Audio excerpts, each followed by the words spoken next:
Hello everyone, ఇవాళ మనం SC sub categorisation గురించి తెలుసుకుందాం. ఎస్సీ సబ్ కేటగరైజేషన్ అన్నా కూడా లేకపోతే ఎస్సీ వర్గీకరణ అన్నా కూడా ఒకటి అన్నమాట. సో తెలంగాణలో ఈ స్టోరీ తెలుసుకునే ముందు మనం ఒక సుప్రీంకోర్టు జడ్జిమెంట్ గురించి తెలుసుకోవాలి. బేసిక్ గా దీని యొక్క రూట్స్ ఆ సుప్రీంకోర్టు జడ్జిమెంట్ అయిన Devender Singh versus state of Punjab లో స్టార్ట్ అయిందనమాట. ఈ కేసులో సుప్రీంకోర్టు ఏం చెప్పిందంటే ఎస్సీ వర్గీకరణ కూడా జరగాలని చెప్పింది. సో ఎస్సీ వర్గీకరణ మన తెలంగాణలో జరగడానికి ఉత్తమ్ కుమార్ రెడ్డి గారి కమిటీ వచ్చిందనమాట. ఉత్తమ్ కుమార్ రెడ్డి గారి కమిటీ కొన్ని రోజులు పరిశోధించి ఏం చెప్పిందంటే ఇది ఫుల్ ఫ్లెజ్డ్ కమిషన్ ద్వారా వస్తేనే బాగుంటుందని చెప్పింది. సో దానికి అనుగుణంగాను తెలంగాణ ప్రభుత్వం మళ్ళీ హైకోర్టు జడ్జి అయిన షమీమ్ అఖ్తర్ గారి యొక్క నేతృత్వంలో ఈ యొక్క కమిషన్ వేయడం జరిగింది. ఈ కమిషన్ ఏదైతే మన దగ్గర డేటా ఉందో, ఫైనాన్షియల్ డేటా ఉందో, లేకపోతే నార్మల్ డాక్యుమెంట్స్ ఉన్నాయో, సో తెలంగాణ వారీగా అన్ని డిపార్ట్మెంట్స్ నుంచి డేటా కలెక్ట్ చేసి క్లబ్ చేసి ఏం చేసిందంటే ఒక ఇనిషియల్ డ్రాఫ్ట్ తయారు చేసింది.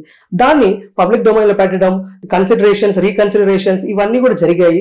సో ఇవన్నీ కూడా ఎవరైతే రైజ్ చేయాలనుకున్నారో ఏమైనా ఇష్యూస్ రైజ్ చేశారు. సో దాన్ని అన్ని కన్సిడర్ చేసిన తర్వాత ఒక ఫైనల్ డ్రాఫ్ట్ అనేది తెలంగాణ అసెంబ్లీ ముందు పెట్టడం జరిగింది అనమాట. సో దీన్ని మనం చూసుకుంటే ఈ యొక్క కమిషన్ ఇచ్చిన రిపోర్ట్ ప్రకారం ఎస్సీ వర్గీకరణ ఎవరికైతే 15% ఆఫ్ రిజర్వేషన్ ఉందో సో వాళ్ళని 3 కేటగిరీస్ గా విడగొట్టారు. So group 1, group 2, group 3. Group 1 కి 1%, గ్రూప్ 2 కి 9%, గ్రూప్ 3 కి 5% ఆఫ్ రిజర్వేషన్. సో ఈ మొత్తం 1, 9, 5 కలిపితే ఎంత అవుతుంది? 15%. సో ఈ టోటల్ 15% ఆఫ్ రిజర్వేషన్ ఇవ్వడం జరుగుతుంది అనమాట. సో గ్రూప్ 1 అంటే ఎవరంటే మొత్తం దీంట్లో 15 క్యాస్ట్లు గాను వస్తున్నాయి. సో ఈ 15 క్యాస్ట్లు just 3% of the SC population అనమాట. సో వీళ్ళు ఓన్లీ 1% ఆఫ్ రిజర్వేషన్ అర్హులు అనమాట. సో దీంట్లో ఎవరున్నారంటే socially, educationally, economically disadvantage people ఈ గ్రూప్ 1 కేటగిరీలో ఉన్నారు. వీళ్ళకి 1% రిజర్వేషన్ వస్తుంది. Next group 2. ఈ గ్రూప్ 2 లో మొత్తం 18 క్యాస్ట్లు ఉన్నాయి. సో దీంట్లో one of the dominant caste కింద మనం మాదిగా కింద చెప్పుకోవచ్చు. సో ఈ వీళ్ళు కాకుండా మనకి ఇంకో 17 క్యాస్ట్లు కూడా ఉన్నాయి ఈ యొక్క గ్రూప్ 2 లో. సో వీళ్ళు పేరుకి తక్కువ నెంబర్లే కానీ వీళ్ళ స్ట్రెంత్ చాలా ఎక్కువ అనమాట. సో తక్కువ నెంబర్ ఆఫ్ క్యాస్ట్లు ఉన్నా కూడా వీళ్ళు 62% యొక్క ఎస్సీ పాపులేషన్ డామినేట్ చేస్తున్నారు. సో వీళ్ళకి 9% ఆఫ్ రిజర్వేషన్ ఇవ్వడం జరుగుతుంది. Next third group. ఈ థర్డ్ గ్రూప్ లో ఎలిట్స్ ఉన్నారు అనమాట. అంటే కొంచెం ఎస్సీలో బాగా ముందుకు వెళ్ళి వాళ్ళకి జీవితాలను బాగా మెరుగుపరుచుకునే క్యాస్ట్లు ఉన్నాయి.